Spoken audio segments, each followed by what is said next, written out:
Ganga forest natural farming YouTube channel में हम आपका स्वागत करते हैं। आप चैनल को लाइक व शेयर वीडियो को अवश्य करिए। आज हम आपके लिए जो वीडियो लेकर आए हैं उसे आप अंत तक अवश्य देखिए। जल की टाइगर कौन, कैसे बढ़ रहा है उसका कुनबा और लॉकडाउन ने क्या डाला है उसके जीवन पर प्रभाव, देखिए एक बार अवश्य। डॉल्फिन गार्जियन भारत भूषण गर्ग जी से, जो देश के सबसे पहले गंगा ग्राम घोषित पुष्पावती पोर्ट के घाट को गोद लेकर गत 15 वर्षों से गंगा सफाई का कार्य कर रहे हैं। भारत भूषण जी, स्वागत है आपका हमारे चैनल में। बहुत बहुत धन्यवाद आपका। सर, हम आपसे पूछना चाहते हैं कि गत एक दशक में क्या क्या प्रभाव गंगा जल की गुणवत्ता पर पड़ा है। देखिए, वैसे तो जब गंगा जल का प्रश्न आता है तो गंगा जल होता है, लेकिन एक दशक में इतनी क्वालिटी और इतनी गुणवत्ता जल की सुधरी है कि जो लोग गंगा जल में आचमन भी करना पसंद नहीं करते थे, हमने देखा कि 2019 के प्रयागराज के कुंभ में करोड़ों लोगों ने वहाँ आस्था की डुबकियाँ लगाईं। और मैं स्वयं बताता हूँ कि अब से 7 वर्ष पूर्व ही जब हम किसी व्यक्ति को टोकते थे कि भाई गंगा में आप प्रदूषित सामान क्यों गिर रहे हो, तो वह हमसे लड़ने के लिए आता था। लेकिन 2014 में माननीय मोदी जी की सरकार आने के पश्चात जब उन्होंने इस प्रकार के कुछ परिवर्तन किए, नमामि गंगे योजना के माध्यम से उन्होंने बहुत सारे प्रयास किए, जिसके परिणाम स्वरूप हम देखते हैं कि आज गंगा जल की गुणवत्ता बहुत सुधरी है, बहुत सफाई हुई है, जलचरों की संख्या बढ़ने लगी है।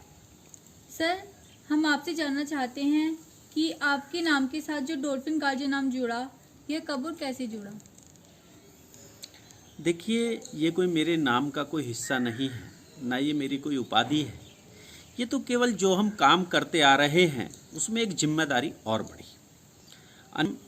WWF के साथ मिलकर जो काम कर रहे थे, 2019 में उन लोगों के द्वारा एक सेमिनार का आयोजन किया गया, जिसमें सेलेक्टिव कुछ लोगों को पश्चिमी बंगाल, बिहार, उत्तर प्रदेश, उत्तराखंड एवं झारखंड, इन 5 राज्यों के कुछ प्रमुख कार्यकर्ताओं को WWF मुख्यालय दिल्ली के अंदर बुलाया गया।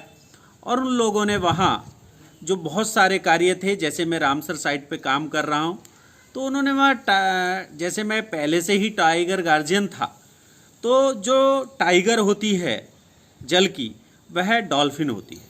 तो डॉल्फिन गार्जियन को के रूप में मुझे वहाँ उन्होंने वह जिम्मेदारी दी। मैं उनका भी आभार प्रकट करता हूँ, क्योंकि इस कारण से मुझे बहुत कुछ सीखने का अवसर प्राप्त हुआ। सर, हम आपसे डॉल्फिन के विषय में विस्तार से जानना चाहते हैं। क्या आप हमारे दर्शकों को बताना चाहेंगे कि डॉल्फिन का मानव जीवन में क्या महत्व है। देखिए, आपने बहुत अच्छा प्रश्न ये किया है।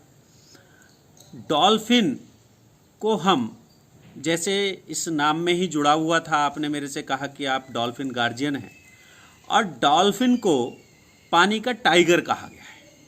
और टाइगर क्यों कहा गया है कि जैसे जहाँ भी टाइगर होता है, ऐसा माना जाता है कि वह जो क्षेत्र है वह व्यक्ति के रहने के लिए एक बहुत अच्छी जगह है, क्योंकि एक टाइगर होगा, टाइगर वहाँ होगा जहाँ कम से कम 1000 चीतल या हिरन होंगे, और 1000 चीतल और हिरन वहाँ होंगे जहाँ कम से कम 50-60 किलोमीटर तक घास के मैदान होंगे, पेड़ होंगे, पौधे होंगे, और वहाँ होंगे तो वहाँ ऑक्सीजन होगी। इसी प्रकार से जब गंगा का अवतरण हुआ, और गंगा के अवतरण से पूर्व जिस चीज़ ने आकर गंगा के अवतरण की घोषणा की, वह थी डॉल्फिन। और डॉल्फिन का नाम है गांगे। गांगे इसका नाम इसीलिए पड़ा क्योंकि इसने गंगा के अवतरण की सूचना दी। और यह मानव मित्र इन अर्थों में भी कहलाती है कि डॉल्फिन केवल वहीं पर निवास करती है जहाँ पर जल की शुद्धता इतनी होती है कि वह पीने लायक होता है। इस बात को हम इस प्रकार से भी कह सकते हैं कि जहाँ डॉल्फिन है वहाँ के पानी को आप निसंकोच बिना किसी टेस्टिंग के सीधे पी सकते हैं। और यह मानव की मित्र होती है, इसके आँख नहीं होती है, मानव को कोई नुकसान नहीं पहुँचाती है। इसलिए हम कहते हैं कि डॉल्फिन मानव की मित्र भी होती है। जी सर, क्या लॉकडाउन के प्रभाव के कारण रामसर साइट में डॉल्फिन परिवार में वृद्धि हुई है? निश्चित रूप से हुई है। जैसा हमने पिछली बार की डॉल्फिन गणना में देखा कि डॉल्फिन के छोटे छोटे बच्चे निकलकर सामने आ रहे थे और बड़ी जितनी डॉल्फिन थी छोटी भी थी, वरन 2 से ढाई वर्ष में 1 से 2 बच्चे डॉल्फिन देती है। लेकिन पिछले वर्ष लॉकडाउन के समय में ही हमने देखा कि डॉल्फिन की संख्या अचानक से बच्चों की ज़्यादा बढ़ गई।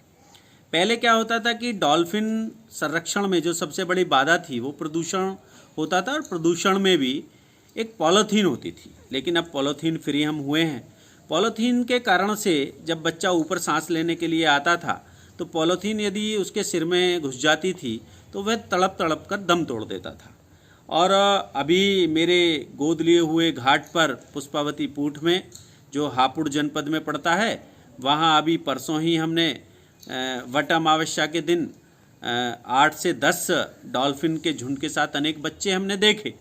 तो हम कह सकते हैं कि निश्चित रूप से इस लॉकडाउन का, नमामि गंगे मिशन का, WWF का, WII का बहुत बड़ा प्रभाव गंगा और उसकी सहायक नदियों पर पड़ा है, जिसके कारण से हम इसको कह सकते हैं कि डॉल्फिन का परिवार बढ़ा है। बहुत बहुत धन्यवाद सर।